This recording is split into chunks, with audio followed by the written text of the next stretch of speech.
Welcome to the Renaissance English History Podcast. I'm your host, Heather Tusco.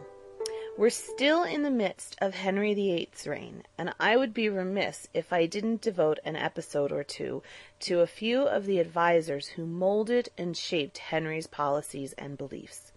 This episode, we will talk about two of the four Thomases who were very important advisors to Henry VIII, Thomas Wolsey and Thomas More. Next week, I will talk about another two, Thomas Cromwell and Thomas Cranmer. The first Thomas that we'll talk about is Thomas Wolsey, a statesman, cardinal in the church, and eventually the Lord Chancellor for Henry VIII. Wolsey rose to power from a humble family, though the meagerness of his beginnings may have been overestimated, both from those who thought he had no place in a royal court, and from Wolsey himself, doing a bit of PR to exaggerate just how high he rose.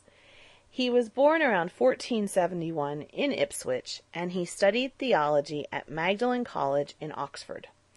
In 1507, he entered the service of Henry VII, who, if you remember from an earlier podcast, was very suspicious of his nobility after a century of civil wars, and favored those who came from humble backgrounds.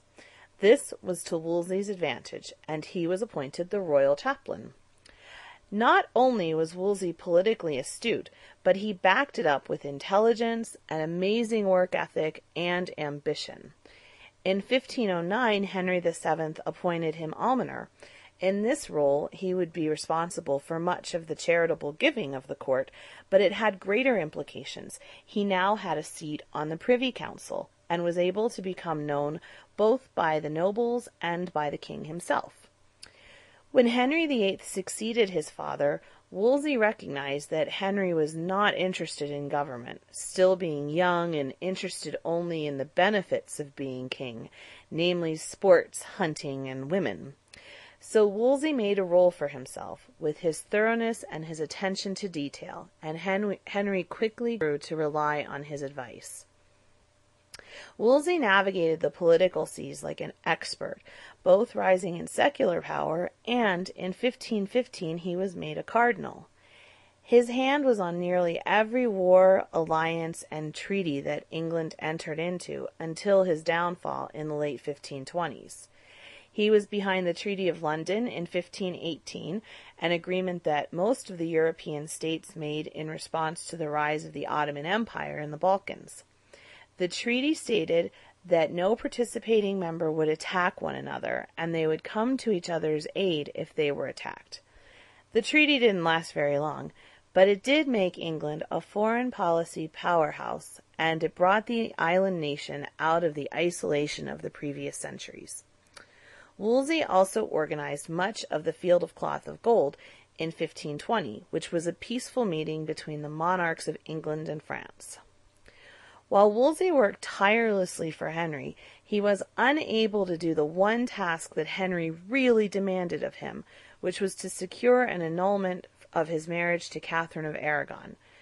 It would be the opportunity that many of his enemies needed to encourage bad relations between Wolsey and the king.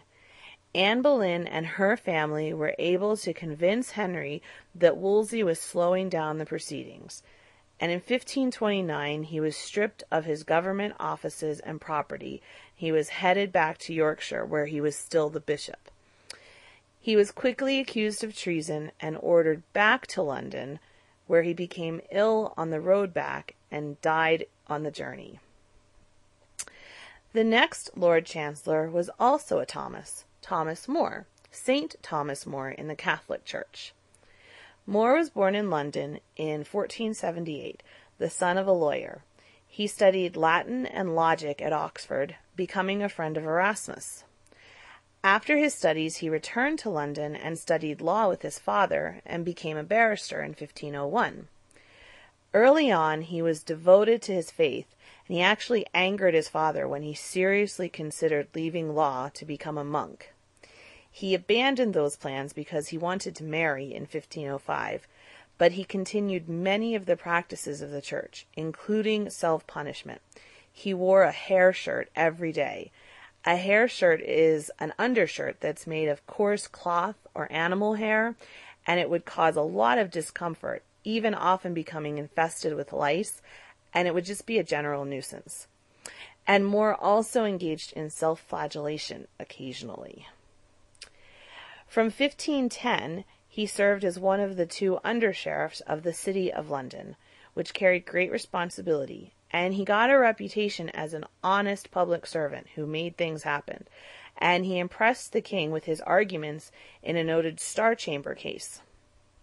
More became Master of Requests in 1514, and in 1517 he entered the king's service as counselor and personal servant and became a privy councillor in 1518. As a secretary and personal advisor to King Henry VIII, he became increasingly influential in the government. He welcomed foreign diplomats, he drafted official documents, and he was a liaison between the king and his Lord Chancellor, who was still Wolsey. More also assisted Henry in writing his response to Martin Luther, the Defense of the Seven Sacraments, which would eventually earn Henry the title Defender of the Faith from the Pope. More is often remembered first for his Renaissance humanist writing. Utopia is still read in classrooms today. Written around 1516, it contrasts the politically contentious social life of European states with the order and reasonable arrangements in Utopia, an imaginary island country. The name is actually a Greek pun which translates to both no place and good place. More was eventually torn. He loved his king and he served him loyally, but he hated the Reformation, and as Henry's policies began to embrace reform, and he grew closer to marrying Anne Boleyn, who was a rumored Protestant, More really struggled. He became Lord Chancellor after Wolsey's downfall, and at first he went along with Henry's policies. He found theologians at Oxford and Cambridge who said that Henry's marriage to Catherine had been unlawful. But when Henry began to fight with the Pope, More had to put his foot down. In between, he spent much of his time as Lord Chancellor fighting the Reformation. He saw Luther's call to destroy the Catholic Church as a call to warfare, so he responded appropriately. He burned Protestants and those who distributed the English translation of the Bible. In 1530, he refused to sign a letter by the leading English churchmen and aristocrats asking the Pope to annul Henry's marriage to Catherine.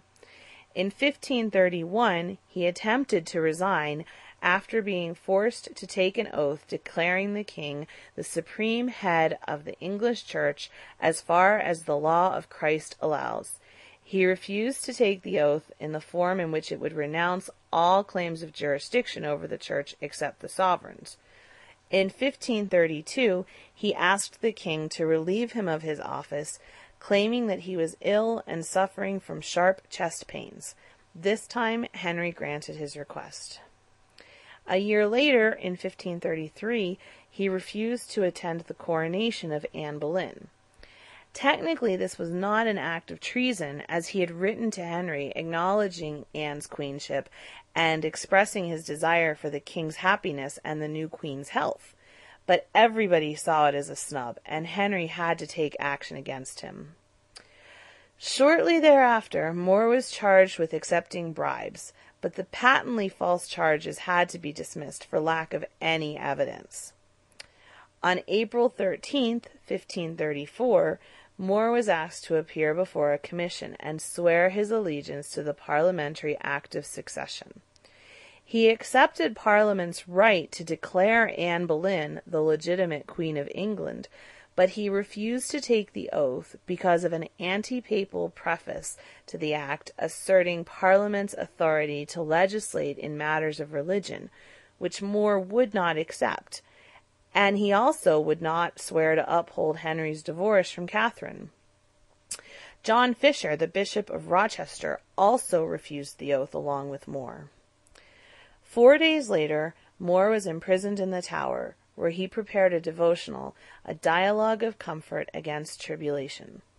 While More was in the Tower, he had many visits from Thomas Cromwell, who urged More to take the oath, but More persistently refused to do so. It seems that Henry really didn't want to execute More, but that he was left with no choice once More was disobeying him so clearly. On July 1st, 1535, More was tried before a panel of judges that included Anne Boleyn's father, brother, and uncle. He was charged with high treason for denying the validity of the Act of Succession. More believed that he could not be convicted as long as he did not explicitly deny that the king was the head of the church, and he therefore refused to answer all questions regarding his opinions on the subject. Thomas Cromwell, at the time the most powerful of the king's advisers, brought forth the Solicitor General Richard Rich to testify that More had, in his presence, denied that the king was the legitimate head of the church. This testimony was almost certainly perjured. Witnesses denied having heard the details of the reported conversation. But on the strength of it, the jury voted for More's conviction. More was tried and found guilty under the following section of the Treason Act of 1534. If any person or persons, after the 1st day of February next coming, do maliciously wish, will, or desire, by words or writing, or by craft imagine, invent, practice, or attempt any bodily harm to be done or committed to the king's most royal person, the queen's, or their heirs apparent, or to deprive them or any of them of their dignity, title, or name of their royal estates, that then every such person and persons so offending shall have and suffer such pains of death and other penalties as is limited and accustomed in cases of high treason. After the jury's verdict was delivered, and before his sentencing, More spoke freely of his belief that no temporal man may be the head of spirituality. He was sentenced to be hanged, drawn, and quartered, the usual punishment for traitors, but the king commuted this to execution by decapitation. The execution took place on July 6, 1535. While on the scaffold, he declared that he died the king's good servant, but God's first. Another comment he is believed to have made to the executioner is that his beard was completely innocent of any crime and did not deserve the axe. He then moved his beard so that it would not be harmed. More asked that his foster daughter, Margaret Giggs, should be given his headless corpse to bury. He was buried in the Tower of London in the chapel of St. Peter in an unmarked grave. His head was put on a pike over London Bridge for a month, according to the normal custom for traitors. His daughter, Meg Roper, rescued it, possibly by bribery, before it could be thrown in the Thames. So I know that my posting has been intermittent at best the past few months, and that should be clearing up here in a few weeks once a really intensive course that I've been on finishes up. So stay tuned for more episodes, more regularly, and a new website with a lot of English Renaissance information that I'm building, and hopefully will have it up by late spring.